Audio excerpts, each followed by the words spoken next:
Back pain, just like my friend has here? Well, because you're sitting too much? Possibly, maybe, maybe not.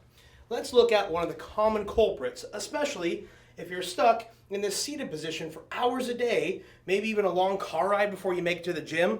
You get there, get ready to squat. Notice we have some extra anterior tilt because that spine's literally being pulled forward. So let's get a quick psoas and iliacus release. First, let's look at why that's important. Now, of course, your other hip flexors and your quads being tight are all going to be pulled upstream, grabbing onto this pelvis, wanting to pull it forward, as most strength athletes are quite quad dominant. One of the most missed muscles is iliacus, and then second is probably psoas off of here. So iliacus, if you're not familiar with it, it's not green, right? But we're going to use this green band here. Literally attaches at this point here, coming from the inside to this fine little point here. So you can see, if this was really tight, being pulled here, how much that would pull on your pelvis wanting to turn it forward. Now, your back hopefully does not have a metal rod up it that keeps it from bending like this guy does. So you can imagine how much more that pelvis would tilt. Skeleton doesn't do that. But let's look at what happens if it's seated all day. So notice I didn't move my hands at all. All I did is move that femur up in a fixed position. Now if we're seated with anterior tilt, can't display that very well here, that would be even shorter. So now imagine this muscle shortens over time, and you go to stand up and stretch, and your back is pulled in between, pinching those discs, making everything tight and uncomfortable. So it's friend here, psoas, attaching onto the actual spine. Iliacus is going to pull the pelvis forward. This is going to do the same thing, but attached on the spine. Once again, look, I'm not moving my hands at all. All I did is flex that femur. Imagine sitting in the desk, this guy tightens up, and then we stand up and we have all that tightness and pain. So, quick, easy release here. Grab your boomstick. I'm going to go right off of that hip crease where I showed you on the skeleton. Once I find that bony part of my hip, I'm then going to angle down and in.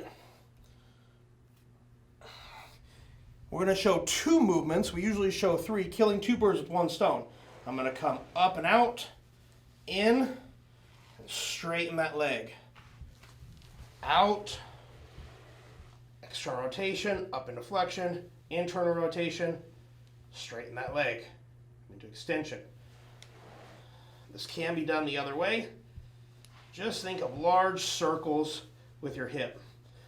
And then, whether both feet are flat or legs straight, we're going to come into anterior and posterior pelvic tilts. Make sure you're not tensing and bracing your core here. As you can see, when we get into psoas, if I brace, that's actually going to push that out.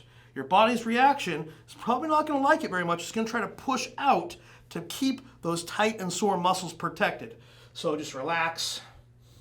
Take a couple breaths. For most people, starting with their feet flat on the floor is going to feel quite a bit better. This already starts to pull me anterior. Everything's tight. It's just so much more uncomfortable as if I come to a neutral position here. That can be a key indicator, though, how tight this musculature is if you have a hard time maintaining a flat back here. So again, psoas, I'm coming in between hip and belly button at approximately halfway, right off the sides of my abs at approximately a 45-degree angle. Once I get in there, it's going to be the same exact movements. You guessed it. Up, out and down.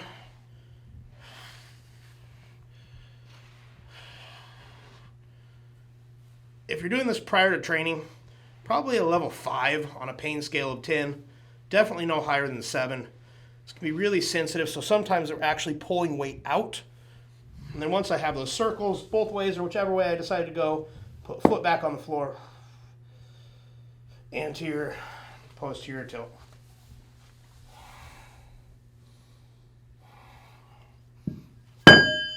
Even if you're experiencing pain only on one side, make sure you're addressing both sides.